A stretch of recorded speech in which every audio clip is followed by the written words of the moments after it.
Hello, kiddies. It's your old pal, the Crypt Keeper. And you're listening to Three Guys in a Flick. The good, the bad, and the gruesomely absurd.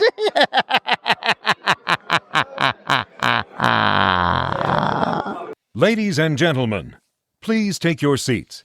The show is about to begin. I need you, Jesse. We've got work here to do, you and me. You've got the body. I've got the brain.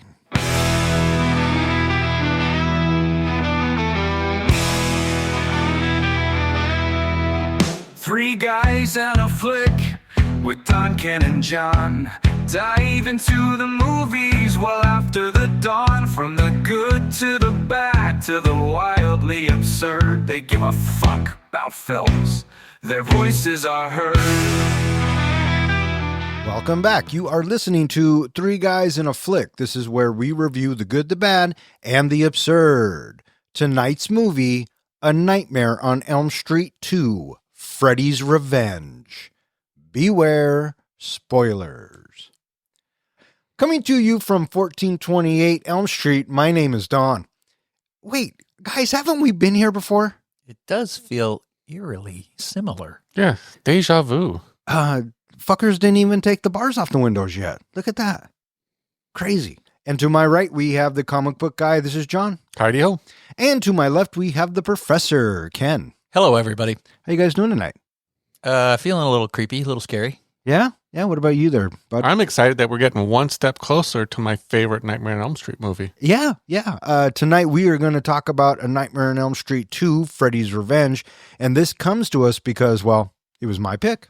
And why did you pick this movie? I picked 2 specifically because it opens the door to 3, 4, 5, 6, 7. And I kind of want to do this whole series because I love the Nightmare on Elm Street series, even the bad ones. It's kind of like comfort food for me, if that makes any sense. And I just kind of felt like talking about it. Well, let's talk. All right. Released on November 1st, 1985, A Nightmare on Elm Street 2, Freddy's Revenge was directed by Jack Shoulder, written by David Chaskin, based on the characters created by Wes Craven. And it stars Mark Patton, Kim Myers, Robert Ressler, Clu Kluger, Hope Lang, Robert Englund, and a bunch of other victims. How'd this movie do, Don? This movie was made for $3 million and brought in $30 million. Let's talk about that release date of November 1st, 1985. You were 12. Well, now I was 13. 13, okay. But I was more alluding to it's the 40th anniversary of this movie this year. And what's exciting about it is we get to go to Crypticon this year and actually get to see Mark Patton and Kim Myers. Yeah, I'm looking forward to that.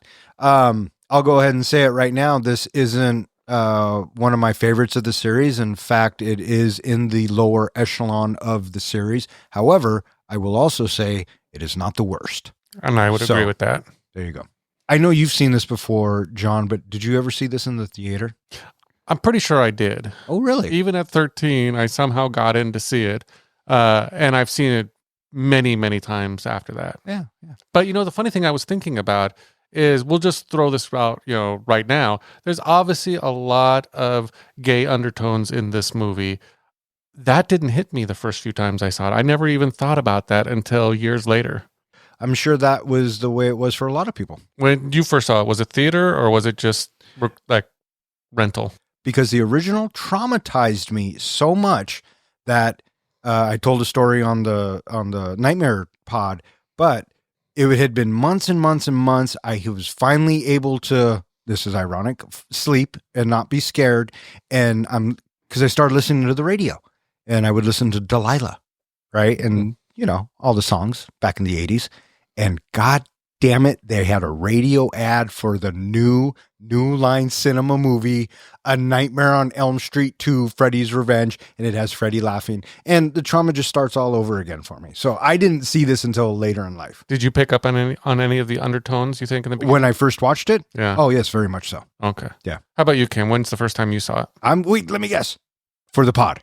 I don't remember if I've seen this movie before or not. Oh, okay. because something like this, when you have a groundswell of friends, hey, let's go see a movie, right? And everybody's like, yeah, well, what about this? What about that? What about this? What about that? Sometimes you get the movie you want out of that pick. Sometimes you don't get the movie you want out of that pick, but you go anyway because you're going out with your buddies. So I frankly don't remember if I actually saw this or not. Gotcha. But it's quite possible that you could have. Yes, very possible. Yeah. And the whole gay thing, this movie did not register any ping whatsoever on the gaydar. Before we got here tonight, I actually watched the Scream Queens episode, Nightmare on My Street, which is all about Mark Patton's journey from when he filmed this movie to his life afterwards and all of that. They really focus a lot on the intent of the writer, David Chaskin, in that when this movie first came out, it was the height of the AIDS epidemic. And they were afraid to say that this movie had homosexual undertones in it. So when they interviewed David, he would say, no, that was never my intent to have any of that intent, those subtext in the movie. Later on, he admitted he purposely did write subtle homosexual undertones in it and thought that most people would miss them. But because of Mark Patton being, at the time, I don't know if he was openly gay. He was closeted. He was closeted, but because of his mannerisms, he said the actor made the movie gay. And that really caused a lot of friction between Mark and David to the point where it took years for him before he was able to forgive David. Nowadays, or in the last couple of years when the Scream Queens came out, he admitted, it was totally on purpose. He put in all of that subtext. He expected this movie to become a gay horror movie, in that at the time he wrote it, being homosexual was seen as a mental illness and almost like an evil thing because of being related to HIV and AIDS. And he thought, well, let's make the villain of the movie be homosexuality. He says, he wasn't homophobic at the time, but he wanted the movie to come across as homophobic rather than homoerotic. And to me, that just made him a dick. Yeah, absolutely. There is a great documentary on the series called Never Sleep Again, and it goes to the behind the scenes of all of the films, including Freddy versus Jason. When you get to 2, they talk to Chaskin, and he says, yeah, I put subtext in there, just kind of subtle hints. But what they landed up filming, he thought was more than what he intended. So, and during that whole production, when they talked to the crew, they're like, we never saw it. We didn't get it. We didn't pay attention to it. We were just making a horror film. And sure, Mark acted a little, the way he was, but, they just kept going on with it. Ultimately, I think that the problem with this movie isn't the subtext or any of that. It's the fucking story. But we'll get into that. Yeah. Some of the other things I thought was interesting, like they actually put David and Mark in a room so they could hash it out because of Mark's bad feelings. I mean, he left Hollywood after this movie. He got so much bad publicity, so many people just so negative against him. He moved down to Mexico, where for the documentary Never Sleep Again, they actually had to hire a private detective to find him because he went off the grid. He was trying to stay hidden and away from this movie as much as possible. So when they found him and brought him back, and he realized there were still fans out there of this movie, now he started touring and doing the conventions and everything like that. That's what brought him back into the limelight, is that documentary. But before then, like when he sat down with David and started hashing it out, and David said to him, well, I didn't really write those things in there. You guys kind of added it with your mannerisms and everything. He goes, David, you wrote a scene where I close a drawer in my bedroom with my ass. That wasn't gay? And he goes, well, okay, maybe I did add some things in there. Yeah, well, yeah, it sounds fascinating. So if you want to know more about it, watch Scream Queens, The Nightmare on My Street. I think it's on Hulu or Prime? I rented it on Prime, but it's on Screenbox for free if you have Screenbox. Yeah, there you go. Check it out. This movie was directed by Jack Shoulder. Jack Shoulder was an employee at New Line. He cut a lot of trailers, and Bob Shea, the guy who ultimately built New Line, and he said, or he had Shoulder make a movie called Alone in the Dark, 1982 slasher film. You guys ever heard of it? Mm-hmm. I've heard of it, never seen it. You've seen it? No, sir. No. Listeners, Alone in the Dark, 1982. And so on that, he comes in to direct 2, and they ask him to do 2 because Wes Craven says no.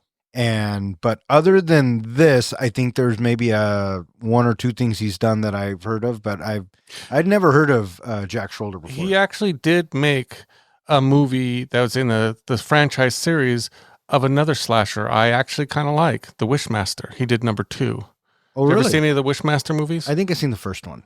Yeah, I thought that was a good series. It got pretty bad, after a while, but kind of like the Leprechaun movies. But it was a good premise in the beginning. They all get bad. Yeah. They all get bad, right? So You mentioned something interesting earlier about Wes Craven refused to direct this movie. Why did he refuse? because he didn't like the script. He didn't like the story. He felt that Chaskin broke the rules that Wes Craven fucking created. But at the time, they didn't know what they had, right? They went into this production really quick.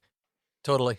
And, hindsight being 2020, and even Wes Craven and Bob Shea and Robert Englund and in the franchise, they talk about it in that documentary, which is probably the latest thing you'll get because Wes Craven has passed away, that eventually they worked out their issues and they all sorted it out. But two was moving so fast, Flying by the seat of their pants. and Bob Shea goes to Wes, hey, let's do this again. And Craven reads the script and goes, no, this is horse shit. And they just said, okay, we'll go with someone else. It is what it is, and we got what we got, and here we are. And we got Wes Craven returned for number 3. Yeah, and we'll get into that as we get into the series. And speaking of how quickly this movie was going, they actually filmed the pool scene in August for a November release of this movie. So they had to move really quick on this movie. Yeah, absolutely. So we talked about Mark Patton a little bit. What'd you think of Mark Patton there, Ken? He was just a kid. I didn't find anything overwhelming or unique about him. Yeah. Very generic. A kid from a slasher movie, right? Yeah. Do you know who he fucking reminds me of? Let's see here. How about Someone we know.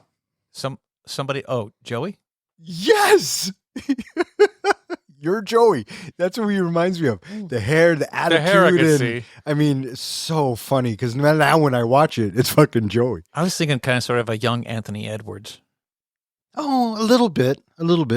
Mark did this movie at the same time. I mean, Brad Pitt auditioned for it. Christian Slater auditioned for it. They thought about having Michael J. Fox in this movie. Yeah, and Michael J. Fox. And could you imagine?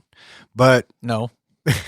the director, Shoulder, liked Patton, and so here we are. He had, Mark Patton had done he did like a Broadway play for a while with Cher, actually, that got turned into a movie that he was in a movie. He did a bunch of TV, and this was supposed to be his big breakout movie role with him as starring lead.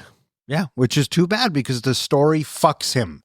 But we'll get into that. Yeah. And what I agree with the internet and convention folks, he is the first iconic male scream queen, and he prides himself on that. I thought, as well as they considered him, they always had the last girl. The last girl always survives the movies.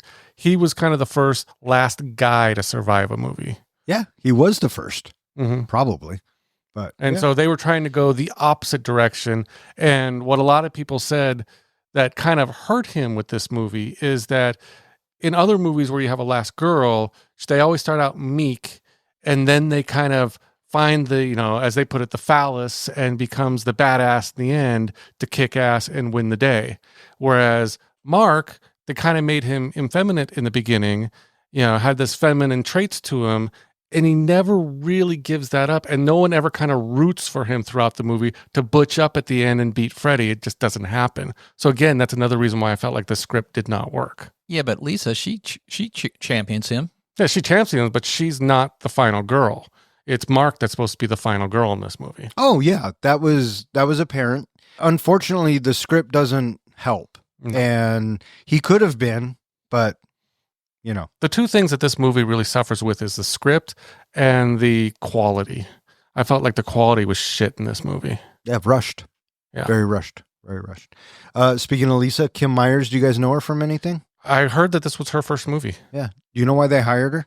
She looked like Meryl Streep. She looked like Meryl Streep. I actually She does. I Yeah, feel she like I does. know her from somewhere, but I don't know. It's Meryl Streep. Yeah. I thought she did okay. I thought she was fine as the protagonist's girlfriend. And I mean, we've seen this character 1,000 times. Mhm. And then, I mean, there's not a whole lot of characters that we could talk about. Robert Russler, the guy who played Grady, he was in Weird Science. Yeah, and how did he get his audition for this? Robert Downey Jr. gave him a ride on their last day of filming Weird Science. Mhm. So, yeah, I thought he was a generic teen. I thought he was fine. Yeah. Yeah. He was fine. Robert Englund. Who's that guy? Stop it. Well, let me ask you this real quick, Professor. How many Elm Street movies have you seen that you remember? Well, I know that I've seen 3. I don't know if I've seen any of the others after that. Okay, fair enough. That's a good gauge for me. Favorite Freddy performance? Oh, you had to go there. I'd have to go with number 3. It's just overall my favorite movie. You really start getting the joking quips from Freddy in 3 where it really stands out. And you get just the full appearance of him. He's not just hidden in the shadows most of the time. 1. Yeah, I think that's pretty solid. I love him in 3. I think he's great in 3. My favorite performance of his, though, probably 1. Mhm. Probably because he's more sinister. But 3, 4, fucking classic Freddy. And an honorable mention to New Nightmare. If you ever, well, you'll get the chance when we review it. But New Nightmare. Accounting for inflation, do you know what the order is of the movies? I want to say, isn't 4 number 1? No, number 1, counting for inflation, would be Freddy versus Jason, if you count that one. Number 4 I guess would be, I guess in a numbers game you Yeah. could. if you just want to go by the number, 1 through 7. 7, it would be number 4 would be the top one. Yeah, that's what I thought. 4 was hugely popular. I remember when that came out. And I Yeah. can't wait to talk about it when we get there. Followed by 3, Okay. followed by 1, Okay. followed by the 2010 version. Well, The remake. Yeah, today's marketing people were dumb. They went, fuck. They took my money, assholes. Mm-hmm. It says $14 I'll never get back. It was only $14 back then. Followed by Freddy's Dead, The Final Nightmare. Then A Nightmare on Elm Street number 2, number 5, and New Nightmare. So New Nightmare is at the bottom. Yeah, it didn't do well. People didn't get it back in 94. I got it. I remember seeing it and thinking, this isn't what I'm used to. I wanted to see Freddy in a Nightmare on Elm Street typical movie. But then I realized years later, as maybe my mind expanded a little bit, he was ahead of his time on that. Yeah, that's what led to Scream. Mm-hmm. A lot of similarities, but talk about it when we get there. Trivia time? Sure. Let's make it trivia time right now. Question number 1. While unpacking, Lisa tosses an aerosol can to Jesse. What is it a can of? Hairspray. No. It is a can of deodorant. No. Air freshener? No. Fuck me. What is it? Jock itch. Oh, Yes. yes. When Jesse is returned home by the police, what advice are the parents given? Keep an eye on this one. Get this one in line. Tell him to go upstairs and keep him in line. I know he was naked. Of course you do. He got the subtext all the way. I would keep a short leash on this one. Damn it. That's 0 for 2. We're going to have to give back our Freddy badge. Geez, fuck off. Do you remember that line? Yeah, I do. I absolutely do. You're going to have to take off that Freddy shirt. Because it leads to one of my favorite bits in the movie. And we'll get there. Dad talks to him. I love that. Oh, jeez. When Grady is watching over Jesse as he sleeps, how many times does he change the channel before he turns it off? 4. 3. What's your guess? 4. What's your guess? I'm going to say 5. You said 3 first time. Okay, I'll say 3. I'll go with 3. The correct answer is 4. Bam, bam, bam, bam. I was screwed either way. If you beat me by just 1 point, that will suck. At the last party that Lisa had, she said her dad insisted on playing what? Benny Goodman. Yes. Benny Goodman all night long. Was that the final question? And question number 5. Question number 5. What is the name on the side of the red wagon full of beer? Red Rider? Red Wheeler. No, sir. What is it? Radio Flyer. Oh, God damn I it. knew it was something like that. Okay, I got 2 questions for you guys. Wait, are you done? We know you won, okay? Yes. Okay, You won. but he's got to announce it. Go ahead, bud. So that makes Don the clear winner tonight. Good job, Don. 3-0, bitch. Okay, so I got a question for you guys. Okay. The S&M bar Bob that- Shea.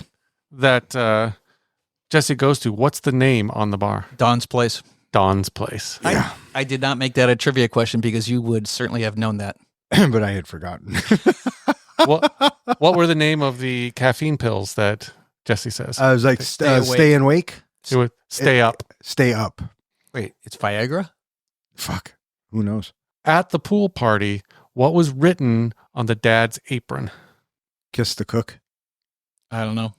Mr. Wonderful. Mr. Wonderful.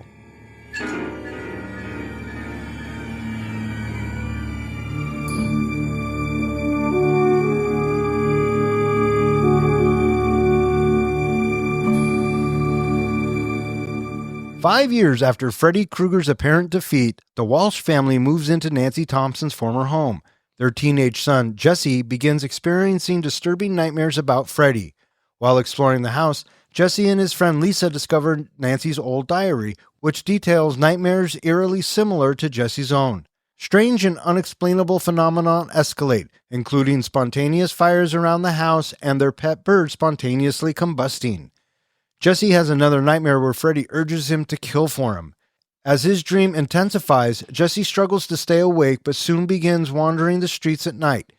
One night, he is caught at a gay bar by his gym teacher, Coach Schneider, who punishes him by forcing him to run laps at school. In the gym showers, Freddy emerges through Jesse's body and murders Schneider. Jesse wakes up in horror only to find Freddy's glove on his own hand. Dun, dun, dun. I feel like right as this movie starts, we are shown how this movie is going to be. That was probably one of the worst title sequences I think I have seen in any of the films we have reviewed. Now, by title sequences, you're talking about the main titles, which, for the record, do not fit any of the format from the prior or all of the series. But what struck out to me, which should have been red flag number 1, was the Freddy's Revenge. Oh, yeah. The font. And the kung, it was like Die Hard, Yeah. right? I mean, Like it was going to be like some sort of an action flick. yes, absolutely. What'd you think of it? I just wasn't impressed by the opening at all. And then we are introduced to The bus. our first nightmare sequence.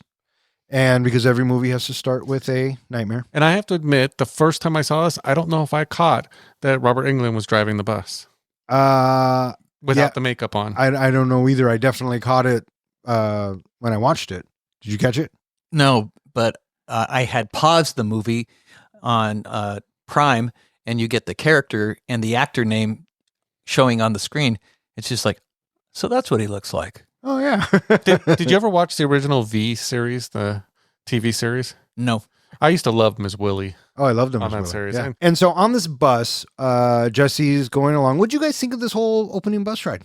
I thought it was interesting that later on he's portrayed as, having this girlfriend and everything, and he's got the hair and he's kind of stylish and everything. But here he's portrayed as kind of a nerdy loner kid who's afraid to talk to girls. And I thought that watching it, because they show him a lot and he kind of looks up and he's like, "Hmm."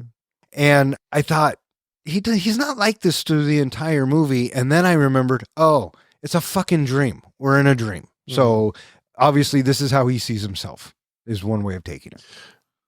From what I read, they originally wanted to almost start it with like Nancy's car and how Freddy had trapped them in the car. Yeah. But that's one of the things Wes Craven threw a huge fit about is no, I want that story ended. They ended the story there because he wanted them to drive off in the sunset and be happy. He didn't even like the ending of the original one. And so they said, okay, well, we kind of ended with them going off to school. Let's put these kids on a school bus like they're going to school or coming back from school. Yeah, so there's that little tie-in there. Mhm. And ironically enough, Robert English driving the bus. As far as them driving off the road and then landing up on like pillars because the ground has... Yeah, collapsed away. Yeah. What'd you guys think of that bit? Was it creepy? Feel anything? I always, even back when I first saw it, I thought that looked a little cheesy. Yeah. Same. Yeah. Yeah, it's not quite comical, but it's certainly low value. It is. And, God bless him for trying to keep Freddy in the shadow and kind of make him creepy, when he stands up from being the driver. Uh-huh. But that sequence takes way too long. The kids are super fucking annoying, and that bus should have tipped 5 minutes ago. So there you have it. And Jesse wakes up screaming, and this is where we get his first scream. It looks like he just came out of the shower. Soaking wet. I mean, this poor kid probably had to be doused with water all through production because he's always fucking sweating, this kid. And so we are introduced to Jesse, and we are introduced to the Walsh family. Right? I like how when we hear Jesse scream, downstairs the family's just acting like it's just another day with him. Yeah. Like he wakes up every morning screaming. Well, yeah, that's what that's what it's meant to imply. The little sister. Yeah. Why does he always wake up screaming? Yeah. How come he can't wake up like a normal person? Did you catch the name of the cereal on the box? No, I looked at it, but I couldn't see it. It was a Fu Manchu's. Oh, that's right, because the little sister gets those nails, and it reminds Jesse of this mysterious man in his dreams. He doesn't know it's Freddy yet, Mm-hmm. And at this point, when I'm watching it way back when, I still have hope. And so He heads outside, and we see his little piece of shit car, and we meet Lisa. Well, this is where one of the things, we talked about the script being a little incoherent, a little bit all over the place. When they talk, about her, someone mentions like your boyfriend or about them dating, and she says, no, he's just my ride. Yeah. And it's interesting that like a very short time later, she's all of a sudden his girlfriend. So like, how did she go from just being just my ride to boyfriend and girlfriend? haven't you ever... They're working on it. She might be barking up the wrong tree, but haven't you ever gone to bed one night and woke up thinking, wow, I really love that person now? No. Oh, well, she did. That's what happened. Yeah. There you go. So the next scene we have is the softball scene. What'd you guys think of this? All right, we got to see who our foil is for Jesse. Right. And we have to meet who we think are the potential victims. Again, this is a slasher movie, right? So we're introduced to Grady and then the high school. Were they Coach Snyder? Yep. Yeah, were Grady and Jesse acquaintances at this point? Was Grady kind of a bully, or was just this their first meeting? Yes. I couldn't figure out what their relationship, because they seem to become chums real quick. Well, yes, but they become chummy, if you will, because they are having a shared experience. They're being tormented by Coach Snyder, right? And so they become kindred spirits, if you will, together because they both are suffering from the same fate. Yes, and at first you can't really tell if Grady's just a dick or if he's just fucking with them, because it's really up to Jesse's expressions to let us know. Yep. And it's not until the next couple of scenes when they're in class that I get, okay, they're buds now. Right. Almost every scene that Grady was in, I kept thinking, this is how Don was when he was in high school. Thanks, You buddy. were Grady. Thanks, buddy. So afterwards in the locker room, Grady finds out where Jesse lives. You live in that house? That was a fucking crazy house. What does he say? The mother killed herself. The daughter had to watch her boyfriend being butchered across the street. And she went crazy. And, Jesse's like, fuck off, dude. I don't believe you. So later on that night, He also mentions, too, about, I think, the coach being into S&M and going to bars. Yeah. I believe while they were hanging out on the field. I think there's because they have to do push-ups too. Yeah. well, actually, they're planking. They're what? Planking. I think. Oh, I think- okay. But it was kind of a foreshadowing to what a scene that we get later when they talk about the S&M stuff. So that night, Jesse gets up and he goes to the refrigerator and he thinks maybe he sees somebody outside. And in true horror movie fashion, what do? You go outside and you look, because why not? Right. And I think at this point too, the viewer is, obviously we're questioning, is this really happening or is he now dreaming again? Which I just assumed he was dreaming. So he goes around the side of the house and we see a reflection of flames dancing off of the garbage can. So there is something burning. oh, right. And then he approaches and he looks down into the basement and he sees somebody down there. We know who it is. And there's a fire in that furnace or heater or whatever that is. And we see him throw something in there. And so then what does he do in true horror movie fashion? He's got to go down there and investigate. Got to go down there and investigate. Right. And another nod to the original, because that's where, Yep. Nancy put the glove. Well, that's where Or the her mom kept the glove. Fuck. Excuse the hell out of me. Well, get it right. So he sees the shadow downstairs. Then he decides, oh shit. Closes the door. Dad. And then immediately Freddy's challenging the door. Dad. And Freddy's on his way up. And he gets out. And this is the bit where we get Freddy Yeah. for the first time. Face to face. And what'd you think of this bit? Well, I thought the makeup was interesting. The makeup artist doing Freddy's burns and everything had not seen the first movie, had not seen what he had looked like, and was trying to make him look like a scary male witch. Yeah. So that's why we kind of get this different burned look for Freddy. Yeah. I didn't like it. I didn't like his eyes. The demon red, yellow eyes. Yeah. It looked different. Mm-hmm. And so, but this is the Freddy we get. Mm-hmm. And he tells Jesse that he's here because he needs him. He needs him to be a vessel for him to be able to come out and kill. So he needs Jesse to kill for him. So Freddy's coming out is what you're saying. So he wakes up. Okay, now we're out of the nightmare. And now it's the next day at school and it's the snake bit. Well, what did you think of the whole brains thing where he peels back the skin on his head to show his brain? One thing that always bothered me is, wouldn't he have a skull over his brain?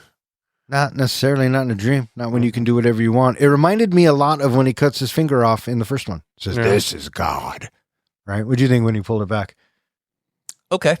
Yeah. I mean, it's a Freddy thing to do. Yeah, it was very Freddy. I'm thinking Freddy just wants to kill the Elm Street kids.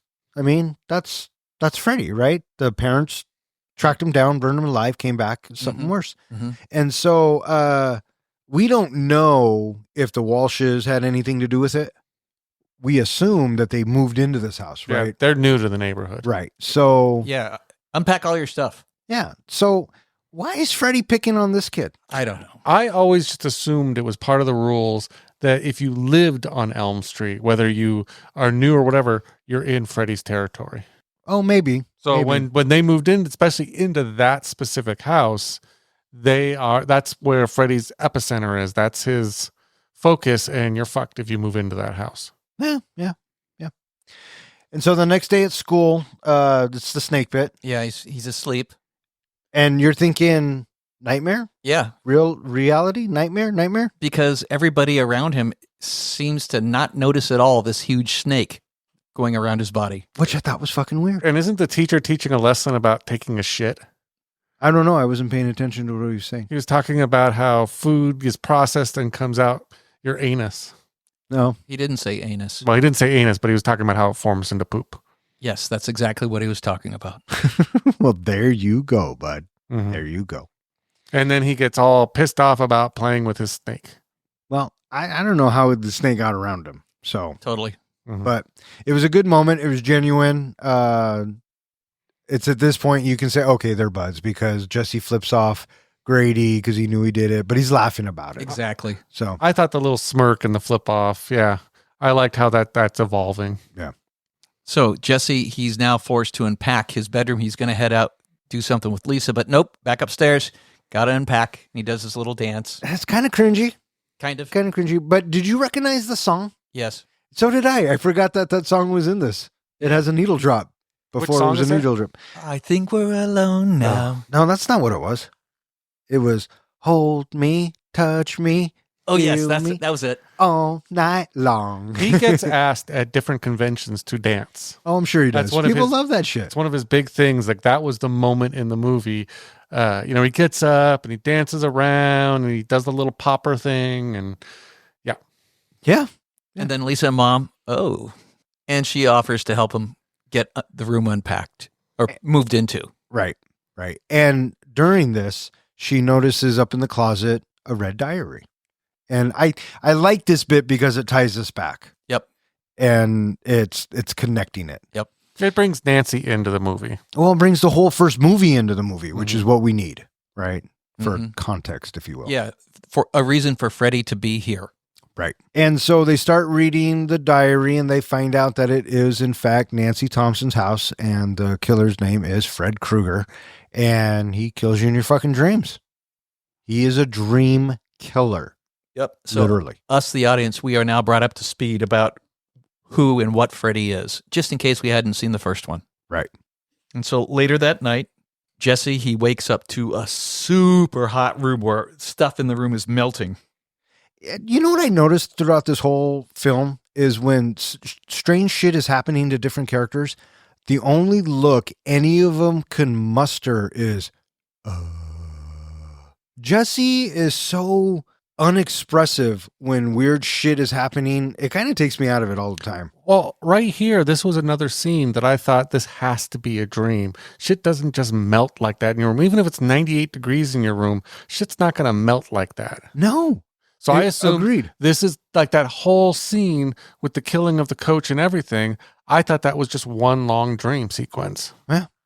Yep. And so he heads on down to the basement and he's looking at the furnace and he looks inside to find the glove. And then the furnace erupts and then Freddy shows up and then, he says, "Kill for me." Well, I like how he first tells him, goes, "Try it on, see if it fits." Yeah, he's coercing him. Don, and I think Ken, you've seen it too. I have a kind of a collection of Freddy gloves from different movies. And I actually ordered a custom-made number 2 glove. And the awesome thing about it is the guy that made it for me and sent it to me, it was wrapped in a cloth that looked exactly like it did when it was pulled out of the furnace. Yeah. Nice. So it's nice to have it kind of that feeling of it as you kind of unwrap it for the first time. You're starting to scare me a little bit there, bud. You realize Freddy Krueger killed little children. If I had the glove here right now, would you just look at it or would you want to put it on? So he's standing in the shower or he's standing in the basement boiler room area and Freddy comes out and says, yeah, try it out and see how it feels. And he does. So Freddy, he's trying to talk to him and then all of a sudden Freddy is he's gone and then the fire goes out and he's down on the ground and how did the fire go out? And then as he turns back to the front towards us, he goes to get himself up off the floor and there's the glove sitting on the floor. And so he's thinking, oh shit, the glove is really here. Yeah, because he thought he was dreaming for a sec. Yes. So we are now in the real world, right? Yes. All right. So yeah, this movie confuses me. So. Yeah, but we knew that the real glove was in the furnace anyway, so he could have been sleepwalking or whatever, pulled it out, dropped it on the floor. It's plausible. Yeah. Absolutely. So the next day we're back at school and he and Lisa are talking about Jesse's dream and Lisa asks if she could borrow the diary. Right. She wants to look at it. Right. A little bit more. And such a nice friend / girlfriend, whatever, she is buying into everything. I mean, she is not one point in this movie questions that this guy's fucking insane. Yeah. Very rare does that happen. Mm-hmm. Especially in these kind of movies. I mean, she's just like... Well, but usually in these kinds of movies, it's the girl. So in those times... Well, then they would question. We would just say they're hysterical. Right. Exactly. So we hear a little bit about Lisa. She's going to have a big party. And so, okay. And then we get a quick little bit with Rob and Jesse. They're in the shower and they're talking shit about Coach Schneider and he's standing there. All right, dirt bags. And there they are back outside planking again. This was the scene that actually made me laugh. Just the look of, oh, fuck, we got caught. And then cut to planking. And then cut to. So back at home, why is the living room so hot? I don't know. Maybe the thermostat is broken. I don't know. I love how the dad gets up and goes to look at the thermostat. And I mean, what's he going to fucking do? Right? I don't know. He's going to look to see how hot it is in there. I thought they were going to do the typical trope of who the fuck's been touching these gauges. Oh, maybe. How hot was that? 98 degrees. 97. 97 degrees. Pretty fucking hot. And they put the cover over the birds for them to go to sleep for the night. And then you start hearing all that rumbling inside the bird cage. Jesse comes in. Why is it so hot in here? Because he's fucking possessed? I guess. I don't know. See, is Freddy's doing this from the dream world? Yeah, and see, that's what doesn't make sense. That's where we start getting the broken rules. Because this has to be a dream. It has to be a dream because we're having this supernatural stuff happen, but it's the real world. What the hell? And this is the parakeet bit, right? Yeah. Yeah. They take the cover off, and one of the birds is instantly dead. The other one's eating it. I Yeah. noticed that Yes. for the first time. Mm-hmm. Um, It was supposed to be a call out to Alfred Hitchcock's Birds with the bird attacking the way it was, but it just came across as a creepy puppet bird. yeah. And so deadly, too. Knocks dad on Yeah. his ass. They originally wanted to make it look like a demon bird, but they just said that's too much and we don't want to put that much effort into the scene. Yeah, they didn't have the budget. So they just had it flying around, attacking the people, and then eventually it just explodes into flames. It self-combusts. It bursts into flames. Yeah. And it made me laugh seeing the feathers coming down. Yeah. Kind of a comedic moment. Felt very cartoony. I love what the dad says to the mom. What kind of feed are you buying that bird? You bought the cheap stuff. Well, I love how he also immediately went to, it was Jesse. Yeah, He put a cherry bomb in the bird. Oh, right. He Yeah. blamed Jesse. So then that night, Jesse, he gets up and he goes down into the kitchen, and this is where we have, what the fuck? Where you have that lightning bolt shoot through the kitchen window and hit the dishes. And so we're getting supernatural, Mm-hmm. I guess.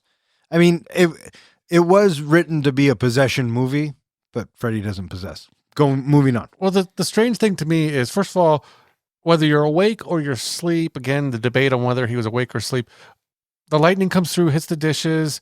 He's just wearing his pajamas and everything. And the next thing he does is decide to go for a walk in the rain. And it's pouring. Pouring. I thought, well, maybe he's just really hot and he thought he would cool off that way. But that is a weird thing to do. I'm thinking this is a fucking dream. That's what I thought. That's what I thought too. Because it has to be. Nobody does this. Exactly. People do weird shit in their dreams all the time, and you wake up and it's like, why was that happening? But I was doing it. Yeah. And he's supposed to be, 17, maybe 18 years old, in high school. First of all, none of those kids look like they were freaking high schoolers. They all look like they were 27, 28 years old. But he's walking along and he sees an S&M bar and thinks, hey, this is a good idea. Why don't I just go in there in my pajamas? I'm soaking wet. It did not look like an S&M bar from the outside. It just looked like a bar. It looked like a dive bar. Yeah. It actually turned out where they filmed it, and the director didn't know this, it was the number one gay bar in that city. Huh. Where they filmed this. And so for whatever reason, he can immediately have a beer without any idea or money exchanging. The bartender, do you know who the bartender is? No. I've heard who he is. Who is he? It's Bob Shea, the man at New Line Cinema. Yeah. But I did think it was funny. You bring up a great point, Ken. Here walks in a kid soaking wet in his pajamas, orders a beer, and it's like, okay, here you go. Yeah. And who's there in his leather outfit? Coach Schneider.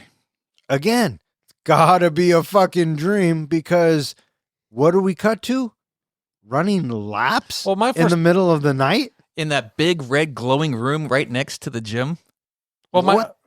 That screamed Dream. That screamed dream. We're in a dream. But my other thought was too is Coach Snyder's in that bar. There's rumors about him. He's in that bar in that leather thing. You think the last thing he would want to do is confront a student and be seen by the student? Not if you're Coach Schneider. Apparently not. Because again, laps in the middle of the night. And then go hit the shower. Really? Dream. Gotta be a fucking dream. Absolutely. I really thought the coach was going to make a move on him in the shower. Oh, well, I figured it was just going seemed somewhere. So creepy. Oh, yeah, absolutely. And then, Jesse's taking a long shower, I guess, in the middle of the night. Dream. Well, if it wasn't a dream, here's another instance where they break the rules. And so Coach Schneider's sitting there waiting for him. And all of a sudden, He gets balls to face. he gets the balls to the face. What kind of made me scratch my head and go, huh? was the Tennis rackets? yeah. Twing, twing, twing. Were they just getting really hot and burning and snapping? That's what I think. I think they I were guess. heating up each of the wires. Whatever. But I feel like there was an electrical hum in there, like it was electrocuted. I don't know. Yeah, I don't know. It was a big old whatever. This whole scene was a big old whatever. Or what the fuck? That's where I was going to go. Take your point. Yeah, pretty much. Make your choice, right? And so, Let's just get it over with. yeah, and so Jesse's in the shower, and he starts having the urge. That's what we'll call it, the Freddy urge. Well, Freddy's coming out of him. And he looks down, and his hand's down, and then his hand comes back up, and we see the claw. And now, in the meantime, Coach Snyder is getting balls to the face, and then the jump rope comes up, and it starts dragging him By an unknown force. Well, Freddy, I'm assuming, dream, Obviously. right? And he gets strung up, and then they do the whole towel snapping on his ass thing. Yeah. And then instead of actually showing us the metamorphosis, we can see Jesse's silhouette in the steam of the shower, and then the steam gets really thick, and then all of a sudden Freddy comes walking out. And we know, this can't be good, I guess. Since when does Freddy start killing adults? A lot of people who really follow this movie, really enjoy this movie, thought that it was a pleasant surprise that instead of having gratuitous naked women, you had a naked man in this movie. And so Freddy kills Snyder. Slashes him across the back. I mean, I thought it would have been a little bit more. I thought so too. It was 1, 2 max. But I thought the deep look of the cuts and the way they sliced through him, those didn't look too horrible, but it just wasn't a great kill. And we're 30 minutes into the movie, and this is our first kill. And I didn't bring this up earlier. What really kills this film for me, unfortunately, you know what you never hear in this movie? The original Nightmare on Elm Street theme with the piano. Yeah.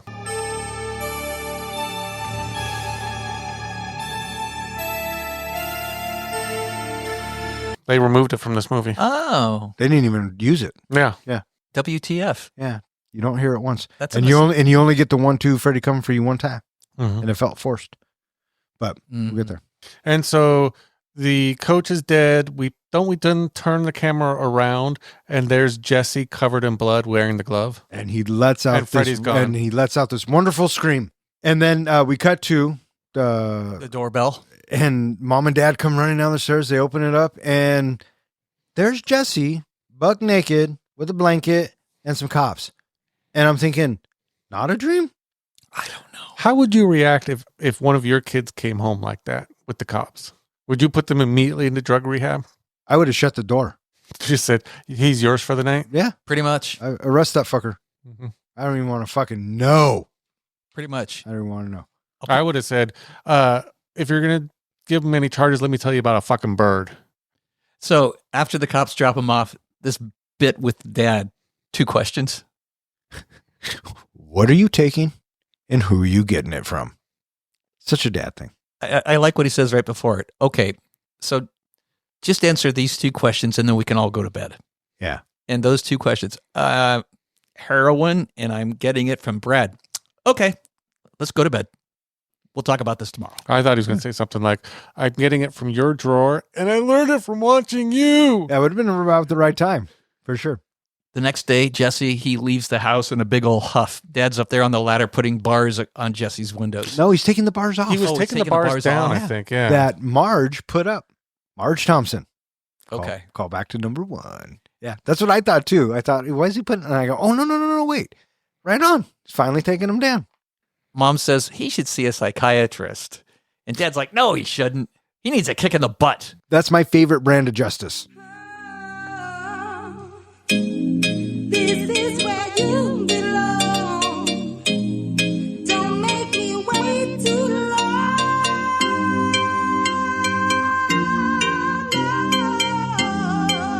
Jesse, now terrified of his own actions, is found wandering the street naked and escorted home by police. Lisa takes him to an abandoned factory where Freddy once worked, hoping to find answers, but they discover nothing. Later, Jesse attends Lisa's pool party where they share a kiss. However, his body begins transforming and he flees in terror. Seeking refuge, Jesse goes to his friend Grady's house, confessing to Schneider's murder and begging Grady to watch him while he sleeps. As Grady dozes off, Freddy fully emerges from Jesse's body and brutally kills him. Freddy then reverts back to Jesse, who, now terrified, flees to Lisa's house. Lisa realizes that Jesse's fear and emotional turmoil are allowing Freddy to gain control, but Jesse is unable to stop his growing terror. Freddy fully takes over, attacks Lisa, but is unable to kill her due to Jesse's lingering influence. Instead, Freddy turns his rage onto partygoers, slaughtering them in a bloodbath before escaping into the night. Roll credit. Oh, You wish. fuck. The next day, They arrive at school, and what the hell is going on? Schneider got it, dude. Someone fucking killed him. And then Jesse starts thinking, wait, was that fucking real? Did I really fucking do that? Or was it a fucking dream like it should have been? Next scene, we have Jesse. He wakes because he's hearing something rattling. It's coming from his desk, That scratching noise. and he opens the drawer. Kill for me, Jesse. There's the glove rattling away. He goes down the hallway and he opens his sister's door, and she's jump roping. And this is where we get the 1-2's Freddy's coming for you. Which again felt like a dream. Mm-hmm. Wait, are you saying this wasn't a dream? I'm saying the whole movie is pretty much a dream. So the next morning at breakfast, Jesse, he confronts Dad about the history of the house and what happened here 5 years ago. Oh, well, we got a pretty fucking sweet deal. And then, so as the tension escalates, all of a sudden the toaster catches fire. A toaster that wasn't plugged in. Huh. At what point do you just leave the fucking house? Totally. I would say after the fucking parakeet. Or maybe how fucking hot it was. I would say the heat, you move into a motel and they fucking fix the heat in the house. There you go. So we have Lisa talking to Jesse, and she doesn't think that he is responsible for what's happening. And she has done some research, and she takes Jesse out to the abandoned power plant that Freddy Krueger used to work at. Do you know what movie that power plant was used in? The remake? No. That was the same RoboCop. same power plant kind of area for Terminator 2. Oh, who fucking cares? Terminator 2 is stupid. Fuck off. So we are given the history, and we are told of Freddy and the 20 kids, and she has newspaper clippings and such. So they decide to, let's take a look around. And she kind of asks him, are you feeling anything? Are you feeling some sort of connection? And like you were saying earlier, John, she buys it. She is on his side. Mhm. She is his, confidant. But no, we don't get nothing. They hear the noise inside of the big cabinet thing, the metal cabinet, and turns out to be just a giant rat. Yeah. Yeah. One of a cheap jump scare. And mind you, we are well into this movie and we still only have One kill. I think I read that Freddy's only in the movie for like 13 minutes of the entire movie. that doesn't surprise me. Yeah, it feels very scarce. Mm-hmm. Yeah. Freddy scarce. So back at home, we see the furnace heating up super fast and really bright. And then all of a sudden we're on this first person perspective, and we leave the basement, go up the stairs, through the house, up the stairs, and into his sister's bedroom. And then he tells her to wake up. Wake up, little girl. What does she say? What time is it? For some reason, I thought she said, "Did someone make breakfast?" Doesn't he say something along the lines of time for you to go back to sleep? Well, because Well, yeah, he takes over. Yeah, so the camera pulls back and we see that, okay, it's not Freddy. It's actually Jesse. But he is wearing the glove. Pulls the sheet up. Do you like it feels like a delayed reaction, even though we only see the hands, but we see it come well into frame before he notices it, right? I thought as the audience viewer, as soon as you notice it, he would notice it. But what do I know? Yeah, well, it lends to the possibility, is he going to kill his sister here? Yeah. But then he snaps out of it and he realizes that he's Jesse. And again, not a dream? Or is this real? Well, I just feel like he sleepwalks a lot in this movie. So he's dreaming while he sleepwalks, and then he wakes up and snaps out of it. Right. And so now Jesse, he starts taking stay up, stay up pills. Yeah. And now we're starting to feel more like a classic Nightmare on Elm Street movie. Right, because sleep is tormenting you. And he Yeah. thinks he's just going crazy. Right. He doesn't know what to think. There's a fun little moment that happens here at school that made me laugh. It's when Grady and Jesse are sitting at the cafeteria table, and Grady's just shoving his mouth, and every line he speaks with, it's with a, fat chipmunk cheek, and you can barely hear what he's saying because his mouth's so full of food. Right. And this is kind of what leads you to believe that these guys are buddies, right? Now everyone's kind of getting along, and they're talking about Lisa's party, and they're like, "Are you coming, Grady?" And he goes, "No, I'm grounded." "Why are you grounded?" "Because I threw my grandmother down a flight of stairs." They gloss over the fact that he just threw his grandma down. Nobody asked him, "Why'd you do that?" Yeah, no, I love it. Because it was that was the reason why he wasn't going, and that was that, right? And so, but Jesse kind of freaks out.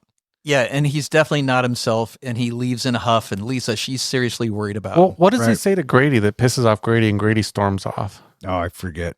So now it's Lisa's party, and that is a lot of fucking kids over at that place. My favorite bit about this scene, and this is the only favorite bit because the scene is fucking atrocious, are the parents. Yeah, it's specifically Dad at the barbecue. But yes, absolutely. And playing that music. Yeah. But it's Mom too. Mom knows how to get him out of there. Take him upstairs and time for bed. Show him a good time. That's right. But I love the kids downstairs staring up at the window, waiting for the light to go off. yeah. So we have Jesse. He heads in to get changed, and he wants to go home. Well, he's I'm moping just not around. feeling it. Yeah, he was moping around for a while, and Mhm. and Lisa and her friend were talking about what's his deal and all that, and yeah, then he decides in a huff he's going to leave. So yeah, he goes to get changed. He says he's afraid to go to sleep. He's afraid to stay awake. But they do end up starting to smooch. I mean, because what's a better way to distract you from your problems than smooching? Yep. And then outside, I don't know why the kids were waiting for the lights to turn off. And then they erupt in a humongous cheer, and instantly, the booze comes out and the music gets cranked, and the parents are going to be like, "Oh, we'll just let it be." I love how I was thinking, it's not like they couldn't fucking hear it. And then the movie acknowledges it. "What the hell are those kids doing?" And the wife, smartly, "Come back to bed, honey." Right. And so back in the cabana, Yep. Things begin to turn amorous. and, And Jesse decides to tongue her. well, he tries, but then I think Freddy takes over, and that was a pretty long tongue.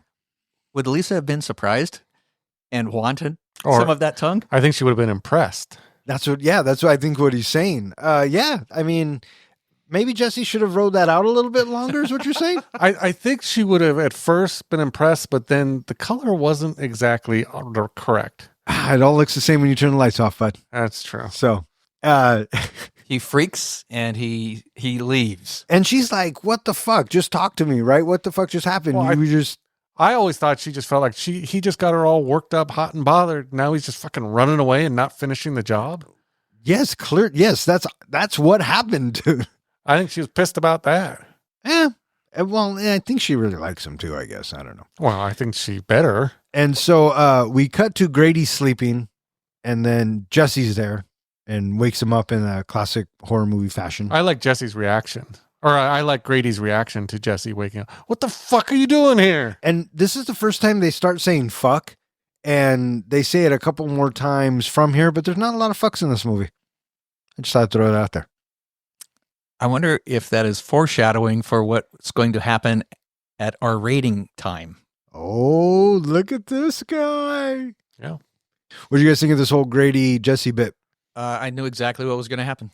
It seems like this happens in all of the Nightmare on Elm Street. Someone falls asleep and someone else is in charge of watching them. And this kind of ties us back to the original and maybe puts us back into the right frame of mind. It's like we're going down a train track and then we start to veer off a little bit, and then every once in a while they'll throw a line in or something and we'll write it going back going, "Oh, it's a Nightmare on Elm Street movie."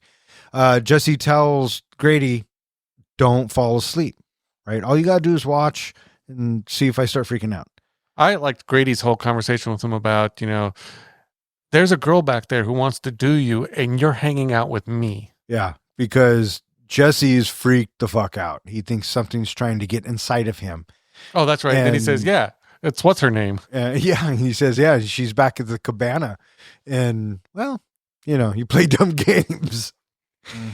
And Back at the party, Carrie, she talks Lisa into, you should go find Jesse. Because it's a horror movie and you need to go to the monster. right. And so Lisa just gets up and leaves on her own. But she doesn't make Party. it very far. Because doesn't Jesse eventually find her in the kitchen or something like that? She was just getting ready to go. Yeah. But Yeah, and then after Lisa leaves, we cut back to Grady's room, and Jesse's asleep on the chair, and Grady's flipping through channels, very reminiscent to Johnny Depp before he dies. He's just like, fuck it. And he says, "Night, pal." And Jesse wakes up. It's inside of me. I could feel it starting again. And Grady doesn't know what's going on, but shit hits the fan as soon as those claws start coming out of his fingertips. and I mean, the practicals were eye-rolly-ish, but I mean, I get what they're trying to say. One of the things that I tried to pay attention to, because I'm always looking at the glove and everything, is from here on, for most of the scenes, especially during the pool party, did you notice Freddy wasn't wearing a glove? I did notice It that. was in just fact, the this last claws time. coming out of the fingers. Yeah, I noticed it this last time. You're Yeah. absolutely right. What'd you guys think of this effect? I get what they were doing. It looked okay. What do you think of the eyeball in the back of the throat? I thought that was creepy as fuck. And so, yes, this is where Freddy comes out. And isn't that and Literally. Yeah. and Grady's fucking tripping, right? I would be too. And in horror movies, I always would ask myself, how come the kids never call for their parents? And in this one, both Jesse and Grady call for dad. Well, he's immediately like, Dad! Yeah, that's what I'm saying. What'd you think of this death? I think that the death was better than what we had by far over Mr. Schneider. Having the claws come through the door, okay, this is how it should be. Yes, agreed. And they come down, Yes. right? Because he's slicing them. Yes. I knew that Grady was, freaked the fuck out, but I thought he'd put up a little more of a fight. Nobody puts up a fight against Freddy unless you're Nancy. I don't know. I just felt like he would do something. Well, guess what? He didn't. Yeah, well, he did. He got fucked. Did you like the death though?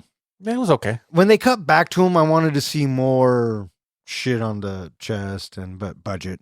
But then don't we get Jesse again covered in blood? Now he's screaming again, which I keep wanting throughout this whole movie. All these people die. The parents had to know something about it. I guess they wouldn't know that Jesse's over. They would not have. And maybe back then they didn't have DNA evidence or everything, but there'd be something to track Jesse back to that murder. Okay, but it's over the course of a night. Yeah. Did you recognize the dad? Yeah, it's Ferris's dad. Yep, Ferris Bueller's dad. Feel better, buddy, or whatever he says. Yeah. Love you, pal. Well, that's what happened to Ferris's older brother. What? Got murdered by Freddy. Oh, Grady is Ferris's. Oh, yeah, dad can't handle it. Divorces this wife, marries Mrs. Bueller, and now we have Ferris Bueller's Day Off. Mhm. I think we just created something there, guys. Yeah, we connected the universes. That was good. And then we see Freddy laughing his head off at Jesse through the mirror. Oh, there's the mirror. Okay. Yeah. Parents are banging on the door. And He goes out the window. yeah, he goes out the window and goes back to Lisa's. And he confesses to her that he killed Schneider and Grady, and he tried to kill his sister. And for some reason, Lisa takes this very well, him being doused in blood and admitting that he just killed Grady. Because all he needs to do is just fight it. Right. And she's very understanding. I mean, she's ride or die, this Lisa chick. In the meantime, outside at the party, some crazy stuff starts happening. Well, the pool starts getting a little hotter with all that steam coming up. And the hot dogs are getting really hot. Did it make you want a hot dog? No. I kind of did. Yeah, Some ketchup, mustard. I kind of felt it too. Anyways, And I kept thinking, that pool's getting hot. You think the moment it would start getting that warm, I would have gotten the fuck out the pool. Me too. yeah, but horror movie guy. We have Lisa telling Jesse that she read the last page of the diary, and apparently there could be a way to get Freddy out of Jesse. And what is that way? Don't you have to not be afraid of him and take back? You have to fight him, Jesse. You have to take away his power. You have to fight him. And then we get a really quick. You have to suck it out of him. And then we get a really quick view of a couple of doors being locked and the gate being locked by the padlock. Shit's about to go down. Wait. Let me ask you this one last time. This is it. Are we in a dream? I think so. See, and this is where the movie just fucks it all up because all of these deaths are taking place not in a dream. Fucked up. Well, here's my theory is that Freddy is in the dream with Jesse and he's bringing in other people, like bringing Lisa into the dream, bringing Grady into the dream, bringing the coach into the dream and killing them. And just like in Freddy tradition, when he kills someone in the dream, they die similarly in real life. Like they have all the scratches and the cuts and everything. So in this case, the whole pool sequence, with the fires coming up and the doors locking and all that, it's all a dream. He's just brought certain people into the dream. All the people who died at the pool, I don't think they were even there. I think they were just all part of the dream. You have, so Freddy pops out, and one of the first things I thought of was all those teenagers probably whooped the shit out of him. I was thinking that too, but before he even gets out there, he kind of has the thing with Lisa where he's going back and forth, and Jesse's trying to fight him a little bit in that, Jesse, come back to me. And she stabs him a few times. Nothing happens. And this is probably the most of Freddy we get. And Freddy bites her on the leg. Yeah. But before that happens, I think that we, the audience, we are given something that is relevant and important for us to hear because we are specifically being told after Jesse tells her to get out of here, he's coming back, she tells him, you created him. You can destroy him. He's living off of your fear. That's what we are bluntly told. Right. And so, and that is going to ultimately be the downfall of Freddy because Jesse will figure it out. And then the pandemonium ensues. And don't we also see a little bit because Freddy leaves that situation because his emotions are starting to mix with Jesse's and he can't kill Lisa. Well, yeah, and Jesse also says a couple times, kill me. Right. He tells Lisa to kill him. Right. And when Lisa and Freddy are confronting each other, Jesse is holding Freddy back. Mm-hmm. You're right, because the part of Jesse in there doesn't want to kill Lisa. So Freddy, he for whatever reason, he backs off. And then he goes crashing through those doors and he immediately disappears. He vanishes. Again, which felt like the dream to me. Yep. And everybody's like, what? What? What? And then boom, he comes out of the fucking Michael Jackson Super Bowl halftime show. Bam, there he is. And yeah, I'm thinking all these teenagers, they probably could have whooped the shit out of him. One of the, I don't know why this feels to me the funniest part is maybe because we know Freddy, we know what he's like when the guy tries to talk him down. Did you not find that scene hilarious? Thinking, this guy's fucked. Yeah. I'm here to help you. Yeah. And then what does he say? Help yourself, fucker. He flings him off. And then this is where I think that this is not a dream because you have Freddy standing there with his hands up, the flames behind him. And what does he say? You are all my children now, which I feel ties in what we get at the very end of the movie. And I also don't think this is a dream because we've been set this party up this whole time and the parents are involved and everyone's acting like it's not a dream. And we've established, or they're trying to tell us that Jesse is the one doing this, hence him covered in blood. I mean, that's a pretty telltale sign. So yeah, they brought Freddy out of the dream into this pool party to kill 2 people. They show us 2 people, I believe, which takes the kill count to 4. While Freddy doesn't kill other people, he does toss like one guy into a fire. He does something else to another. I think the guy gets electrocuted on the fence. So inadvertently, he kills like 2 others. Well, he's certainly ratcheting up the fear factor for everybody to feel. Mm-hmm. And everybody being so freaked out, Dad shows up with the gun, shoots and misses, and then Lisa makes him miss again. And then for whatever reason, with everybody's fear just amped up super high, Freddy just calmly walks and disappears into a big puff of fire. He just leaves. Yeah. What's that about? Get everybody worked up into a lather, get all that fear going on, and my job here is done. Well, I think Dad maybe it was Jesse, or maybe Dad would shoot him. I don't know. Dad was a buzzkill. Yeah. Oh, there you go. Okay. There you go. But why would Freddy care about a blast from a gun? I think part of it Good was the point. fact that Lisa had come out and Jesse was stronger at fighting him with Lisa around. So what he needed to do, he knew that Lisa would follow him. So he was leading Lisa away so that he could get to her. Or maybe trying to lead Freddy away from a bunch of kills. Or I don't know. Or this was just a very poorly written script. There we go. I think we're in agreement there. We are all in accord.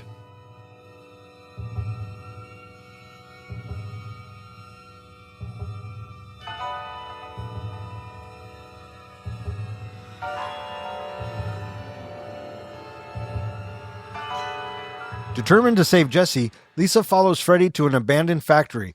Realizing that fear gives Freddy his powers, she fights to suppress her terror and confronts him. She pleads with Jesse to fight back, expressing her love for him and kissing Freddy. The emotional connection weakens Freddy's hold over Jesse, allowing him to regain control. Freddy bursts into flames, burning away until he is reduced to ash. From the remnants, Jesse emerges alive and free. Later, Jesse, Lisa, and their friend Carrie board the school bus, hoping to return to normalcy. However, Jesse notices disturbing similarities to his original nightmare and panics. Carrie reassures him that it's all over, only for Freddy's clawed arm burst through her chest. As Freddy laughs maniacally, the bus veers into a field, mirroring Jesse's first nightmare, leaving their fate uncertain.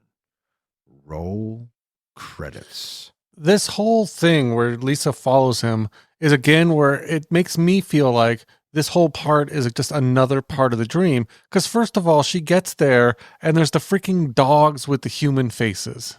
Yeah, well, the parakeet blew up. So is Freddy now able to warp reality in the real world? Is that just something he's putting in her head that she's not really seeing? Yeah, they don't do a good job of explaining it. Because later on, when she gets inside, she starts scratching at the bite on her leg. She looks down and there's all these bugs in it. And then all of a sudden they're gone again. Yeah. And so again, this felt very dreamlike to me. Yeah, I was hoping it was a dream Mm-hmm. because that's how we fight Freddy. But in the dream. Yeah. What did you think of that shot, as we back away? I thought that was a pretty neat looking shot. Which one? When after she passes the dog babies, the baby dogs, and then we see it, we are back at the power plant and there's the green smoke coming or the green lighting, and we see her walking through the structure as the camera backs away from all of it, and we see the immenseness of the plant. That's a good shot. Absolutely. We do get a second reference as well. So the first one we get, the bugs, and she freaks out, and then, all of a sudden the bandage is back on. Oh, I just imagined it.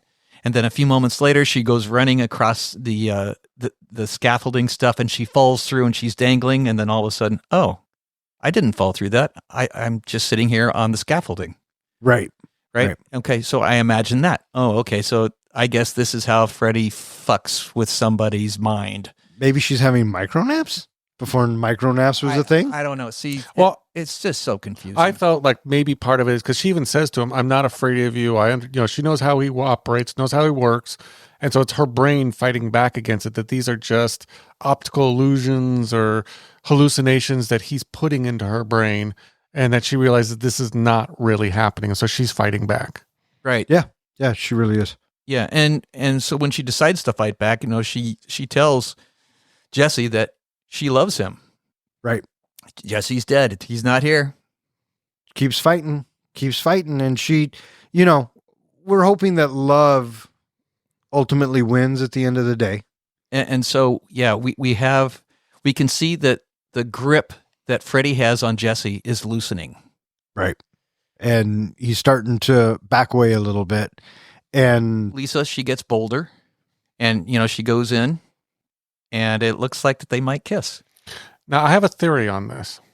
Of course Again, you do. With my whole dream idea, up to this point, this was all a nightmare. I mean, this is a horror nightmare, and Freddy's loving it because he's feeding off all that fear. The moment she kisses him, kind of turns into an erotic dream, and Freddy's like, I'm not having any of this shit. It's creeping me the fuck out. I'm getting the hell out of here. And that's why he leaves. Maybe, but I think Freddy would totally be into it. However, I think Freddy Krueger might say, she's a little bit old for me. I was just about to say that. Yeah, she's a little old. Right. And then this is where we see the plant, the power plant. We get all of those fires going across the pipes and the railings, and Freddy starts melting Like a candle. like a candle. Did you notice all the goop on like on the railings and Yes. everything that flamed up? Yes. All of a sudden there was a bunch of goop. Yep. Come on, guys. Yep. Come on. I agree. It's like, well, yeah, okay, that's going to light on. Yep. Yep. All that's lighting. Yep. All that's lighting on fire. Yeah. And he melts, And he crumples down, and he's engulfed in flames. kind of like how he originally died, Uh-huh. if you will. Uh-huh. And The fire diminishes, recedes. Eventually, all of the fire stops. And we're expected to believe, like Lisa kind of gives the impression, Jesse's gone. right. And she's sad. Yep. But- She's leaving. But like the phoenix, He comes Jesse. back. rises from the ashes. This reminded me of Ghostbusters a little bit when Dana gets, or Sigourney Weaver's character comes out of the dog. Yeah. Rick Moranis. It looks like he's coming out of a burnt carcass, which I guess he is. Yep. But So he was in there, and literally. he was inside Freddy. Yes. Why are we making these jokes? These need to come from you. This is what we expected all night. Because I take this movie seriously. Oh, for fuck's sakes! I don't know why. It's so juvenile. Oh, Jesus. And so, yeah, love wins the day. They hug. We cut to. The next morning. And this is a scene that cracks me up for all the wrong reasons. Because while they're waiting for that bus, they're having a conversation. And I think it's Carrie that says a line of basically, really great party last night. Freaking how at least 2 people died. There were fire. There was this guy that burst into flames. And that's how seriously you take that party last night? Really great party last night. Hey, dude, she was being sarcastic. You- She meant not a great party. I know, but even to be sarcastic about something like that, you think there'd be a little more trauma involved in that whole party. And the fact that nobody's talking about it on the school bus. Yeah. Well, So- okay, let's get before Jesse gets on the bus, he's got his arms bandaged up, right? And he goes, "Yeah, I'm going back," implying that he's missed some time. And then now she brings up the party. I mean, Well, this is another thing that just made me think this has got to be a dream because nobody would react that way to such a traumatic party event. And then Carrie, she ends it with, "It's okay. It's all over." And then bam, shocker. yeah. Well, this is a dream because this is how we started. Yep. Because as Yep. we know, Jesse was Lisa's ride to school. So why are they taking the bus? Yep. Did you know what the original plan was for the ending? No. Lisa was supposed to surprise us and she was going to be possessed by Freddy. No. Well, I'm glad they didn't do that. Yeah. And that was a Nightmare on Elm Street 2, Freddy's Revenge. The only thing that partially even saves this movie for me, and it's never been confirmed. I've only ever seen one theory about this on the internet. This is after I thought this up in my own head, was the idea that from the beginning, again, we kind of talked about this throughout the whole discussion of this, is that there were a lot of different dream sequences. And every time we're seeing Freddy use his powers in any way, that's Jesse inside the dream. And then anytime, we see Jesse standing around or wearing the glove and anything, that's him waking up from the dream. Anytime someone's killed, that is Freddy bringing somebody in the dream. And this whole time, he's just using Jesse as a battery to power himself up to be able to bring these people in to kill in his dreams because he's so weak from his fight with Nancy 5 years ago. That's the only thing. If I think of it that way, this movie is somewhat okay, but still the script is horrible. Everything. It's just not a good movie. I mean, yeah, that's a That's a fantastical way of thinking about it. And that is the grass is always greener on the other side way of thinking about it. And I love that about you. I love that you really believe that. But, you know, Well, unfortunately, I don't. But when you hear the director, Craven, the writer, everybody who was involved with the production saying, yeah, we fucked up. We brought him into the real world. I mean, what are you going to do? yeah, they've said it is a possession movie, which says it happened in the real world. All right. What do you guys think? You guys ready to rate this flick? I'm ready to rate this flick. John, are you ready to rate this flick? I'm so scared, Ken. There's a long-winded movie review inside me, and I'm afraid it's trying to get out. I like that. I do too. Hey, Professor, how do we do our ratings? We do our ratings on a scale of 1 to 5 fucks. 5 fucks is a movie that we think is cinematic gold. A 1 fuck movie is a movie where you get done watching it and you're thinking, I'm never watching that again. And what's a 0? A 0 fuck movie is where you get done watching it, you turn to your buddy and you say, oh, for shit's sake, what the hell? Why would you make me go? I want 1 hour and 25 minutes of my life back. Or in other words, we just don't give a fuck. All right, my pick. I'll go first. You go first. Thanks, buddy. A Nightmare on Elm Street 2, Freddy's Revenge gets 2 solid fucks. Ironically enough, this is not the worst entry of the series, in my opinion. I think that it has gotten a wee bit better since way back when, but not much. And what really kills this score for me is that they do not include the original theme. Hence, 2 solid fucks from this guy. Would you like me to go next? Sure.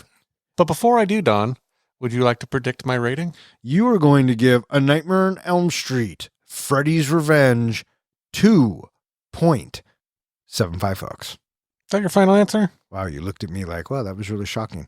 You are going to give Nightmare on Elm Street, Part 2, Freddy's Revenge, 2.25 fucks. Is that your final answer? Oh, fuck, Ken, what do I do?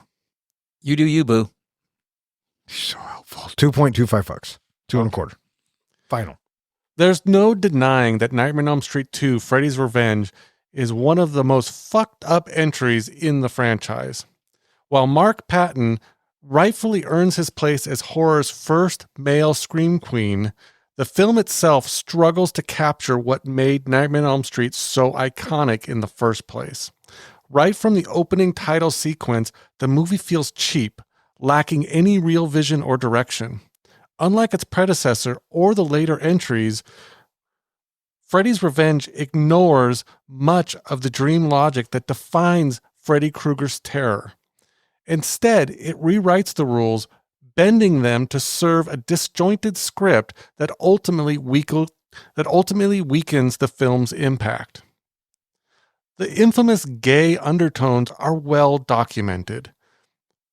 But that aspect really doesn't affect the substance of the movie itself. The real issue lies in the weak writing, which forces the cast, who did their best with what they were given, to work around the plot that lacks coherence or consistency.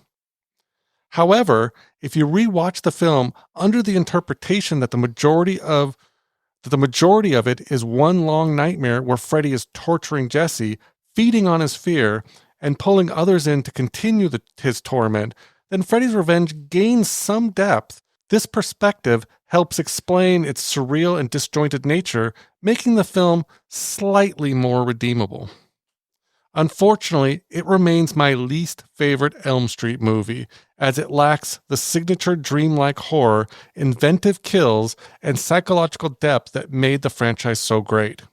It's for those reasons I'm giving Nightmare on Elm Street, Freddy's Revenge, 2 out of 5 fucks. Oh, you motherfucker. I was off by 0.25.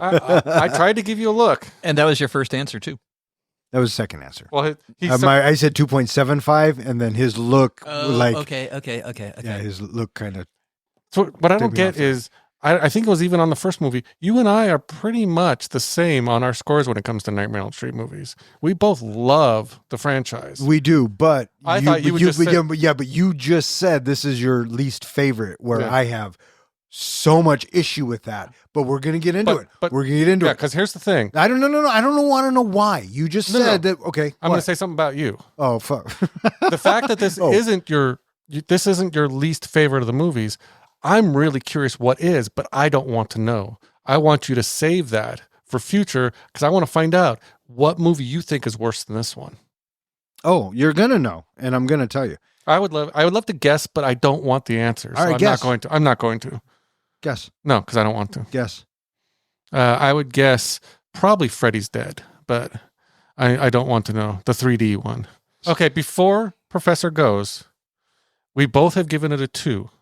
Will the Professor go higher or lower than us? I think he's going to lower. I'm predicting lower as well. Yeah. Over, under? He's going under. He's going under. Yeah. You want to take it a half step further? Sure. What's the score? You are going to give A Nightmare on Elm Street, Freddy's Revenge, 1.5 fucks. I think he's going to give it a 1. A Nightmare on Elm Street 2, Freddy's Revenge, is a movie that I think that I never would have watched if it weren't for the pod this time around. You're welcome. But I don't know if I've actually seen it before or not. And if I had seen it before, it was very forgettable. Yeah. And I think that this movie definitely has too little Freddy Krueger. His character, the essence of Freddy Krueger, is awesome. And I think that he is a wonderfully menacing character that we had too little of. The character of Jesse, couldn't care less about him. Lisa, she was passable. I liked her character well enough to say that it was always good when she was on screen. The character of Grady, he was all right too. Coach Snyder, whatever, take him or leave him.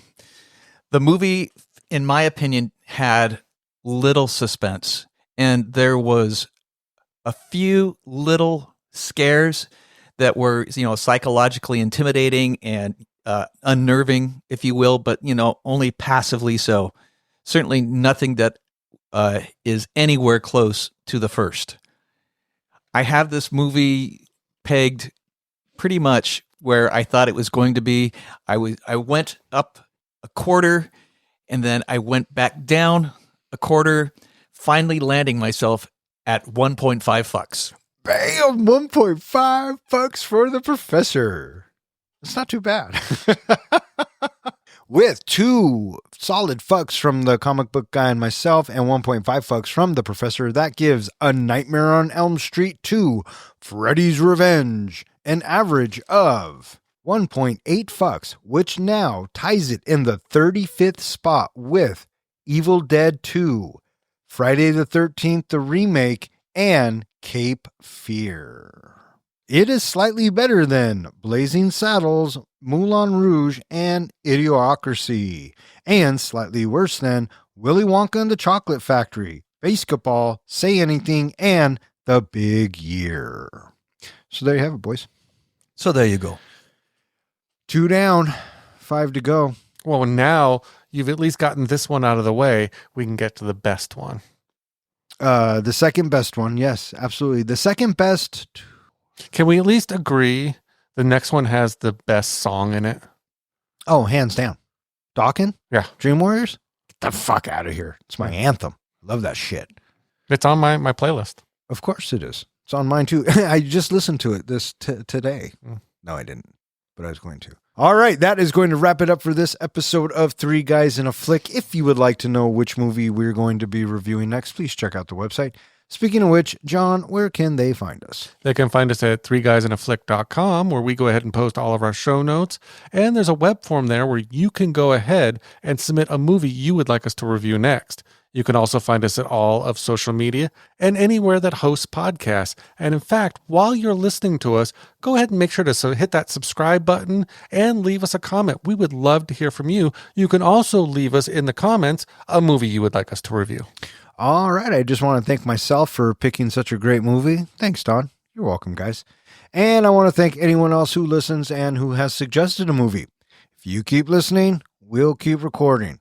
For 3 Guys in a Flick, I'm Don. I'm John. And I'm Ken. Thanks for listening. Listen to this, fucker. Ah!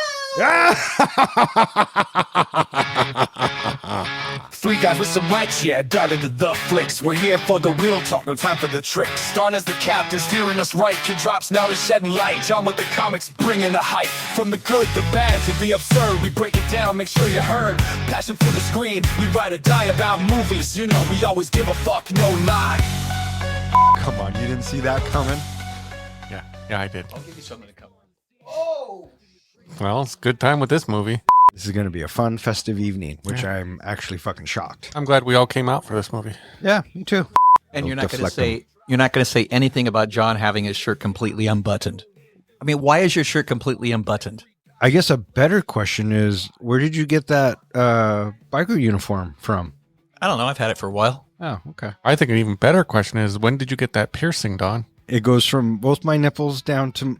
It's also the name of a really fucked up piercing. Starring Is it really? Do you not know what that Jacob Ladder is? Tim Robbins? That's where you get a number of bars Oh, going up your scrotum? all the way up the shaft. Ooh. Like 5 or 6 of them all the way up. Why do you know that? Because he has it. It still doesn't even really save the movie. How many fucks you give it since you just reviewed it? Oh, that's a good point. That's not my review, It should have been. but it's not. You got a lot to work with there. Yeah, thanks. Even more editing. Yes. Speaking of editing, it is fucking time. How many do you have? One, dude. Fuck. Do you have any? I have one. Should we save his for last because he always wins? Probably. You said you had a shit ton, right? I got a shit ton. What does that mean? How many? I think I got like 5 or 6. All right, do 3, and then I'll do mine. Okay. Did Julie help you with any of these? No. Did AI help you with any of No, these? I actually spent the week trying to come up with these. Oh my God. I don't know. It's sketchy, Okay. dude. So the first He's, one. he's like the screenwriter for this movie. Yeah, I did. No, I didn't. Yeah, I did. I don't know what to believe with you anymore. Are you even you, or are you fucking AI? Throw something at him to see if he's even fucking here. Like a hologram. There was no subtext in any of these. Fire away, tough First guy. one is Nightmare in My Pants 2, Freddy's Rear End. Yeah. Naughty Time on Elm Street 2, Freddy's Release. Oh. Nightbone on Elm Street 2, Freddy's Rear Entry. Freddy. Do you want me to keep going? No, I have A Nightmare on Cum Street 2, Freddy's Revenge. My next one is A Nightmare on Meat Street 2, Freddy's Footlong. Oh, I'm sorry, Freddy's Footlong Revenge. Ah. And then my last one, which I thought was my best one, Oh, I fucking love it. Nightmare on Anal Street, Freddy Goes Balls Deep. Oh, that's pretty good. 2. Freddy, yeah. Nightmare on Anal Street 2. Freddy Freddy goes Goes balls Balls deep. I like that. That's good. That might be the winner. Go ahead. Now win us over, Professor. The Night Maid of Elm Street 2, Miss Fredrina, Reverse Cowgirl.